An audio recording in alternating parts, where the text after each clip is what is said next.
اور چلتے چلتے ایک بات بڑے دکھی دل کے ساتھ کہ جب مدینے جاؤ تو وہاں جتنا کم وقت ہو اتنا لگاؤ.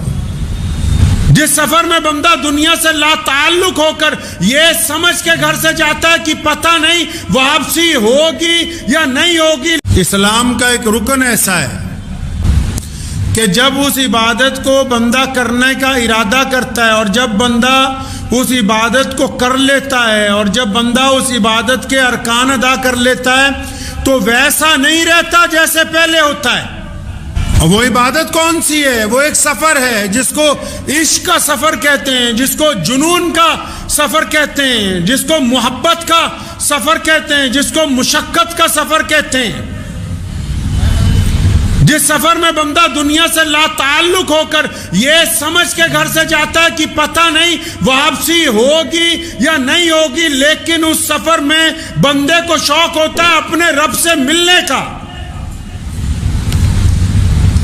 اور دنیا کی تاریخ اس بات کی گواہ ہے، اور دنیا کی جتنی سپر پاوریں ہیں وہ پہلے بھی اور آج بھی اس بات پر حیران ہے، اور دنیا اس کا متبادل آج تک لا نہیں سکی کہ جب ایک بندہ اپنے گھر سے چلتا ہے اور جب وہ ارادہ کرتا ہے میں نے اللہ کے گھر کی طرف جانا ہے، اور جب وہ اپنے گھر کی طرف چلتا ہے اور جب وہ بیت اللہ کو دیکھ لیتا ہے تو دیکھنے کے بعد پھر جیسا وہ بیت اللہ میں داخل ہوتا ہے ویسا باہر نکلتا نہیں ہے.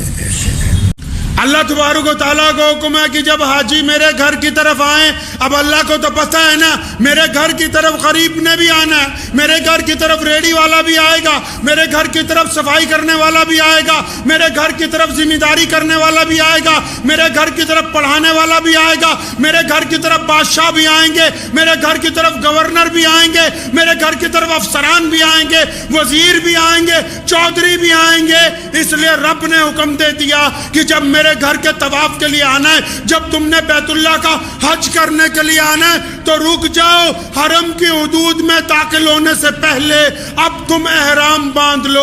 یہ جو احرام باندھا یہ صرف حج ادا کرنے کے لیے نہیں باندھا، احرام کا مطلب یہ ہے کہ ہم نے اپنی یہ پگڑی اتار دی سر سے جس سے کبھی کبھی غرور آتا ہے، اپنے یہ بہترین کپڑے اتار دیے ہیں تن سے جو یہ سمجھتے تھے کہ ہزاروں روپے میٹر کے آئے ہیں، اپنی یہ قیمتی جوتیاں اتار دی جو یہ سمجھتے تھے کہ یہ چودھری چلا ہوا جا رہا ہے، اپنے تن سے، اپنے ہاتھوں سے، اپنے جسم سے وہ تمام شاہی لباس، وہ تمام پھٹے پرانے کپڑے، ہر طرح کی چیز اتار کے ایک کفن کی لنگی نیچے باندھی، ایک کفن کی چادر اوپر لی، سر سے ننگے، پاؤں میں ہوائی چپل، اور پھر دیوانہ وار اپنے رب کی طرف جا رہے ہیں کہ ہم نے اب سب کچھ چھوڑ دیا، سلے ہوئے کپڑے چھوڑ دیے، ہم نے خوشبو لگانی چھوڑ دی، ہم نے عطر لگانا چھوڑ دیا، ہم دیوانوں کی طرح آ رہے ہیں. یا اللہ کس طرف آ رہے ہیں؟ فرمایا تجھ سے محبت ہے، تیرے رسول سے محبت ہے، اب دنیا چھوڑ دیے،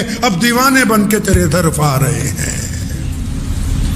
اس احرام کا مطلب ہے یہ سفید چادریں صرف دو سفید چادریں نہیں ہیں، یہ احرام بندے میں عاجزی پیدا کرتا ہے، بندے میں انکساری پیدا کرتا ہے، بندے میں ایمانت داری پیدا کرتا ہے، بندے میں وفاداری پیدا کرتا ہے، بندے میں شرم و حیا پیدا کرتا ہے، بندے کے اندر سے غرور اور تکبر کو نکالتا ہے، بندے کو اپنے ساتھیوں کے لیے نرم دل بناتا ہے، بندے کو اپنے رب کے حضور اس بات کا قائل کرتا ہے. اور پھر یہ کہتا ہے، اللہ نے کہا کہ جب تم مسجد میں آؤ، اب پڑھیں قرآن و حدیث کو اٹھا کے. اور رسول اللہ نے بھی کہا، عمر فاروق نے تو ایک صحابی کو ڈانٹا بڑی زبردست اور فرمایا جب مسجد میں آؤ نا، جب قرآن پڑھنے لگو مسجد میں، امام کے علاوہ کسی کو اجازت نہیں کہ مسجد میں زور سے بولے.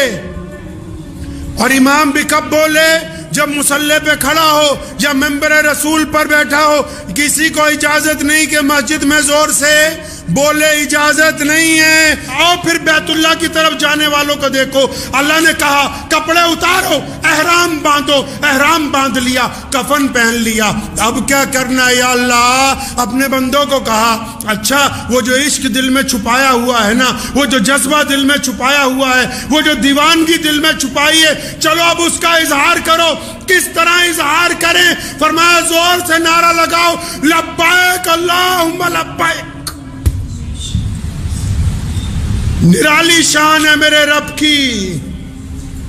محلے کی مسجد میں بولنے کی اجازت نہیں, جامع مسجد میں بولنے کی اجازت نہیں, حرم مدینہ میں بولنے کی اجازت نہیں. اور لیکن فرمایا جب تو میرے گھر کی طرف آئے گا, جب تو سراپا اپنا لباس اتار کے احرام باندھ کر آئے گا, جب تو اپنے بچوں کو بھول کے, کاروبار کو بھول کے, رزق کے ذرائع کو بھول کے, گھر کو بھول کے, گاؤں کو بھول کے, جب سب دنیا کو چھوڑ کے جب اب تو میری طرف آ رہا ہے تو اب تجھے اجازت ہے. دیوانگی سے نعرہ لگاتا لبیک اللہم لبیک کہ میرے رب میں تو اب حاضر ہو گیا ہوں, تیرے حضور حاضر ہو گیا ہوں میں.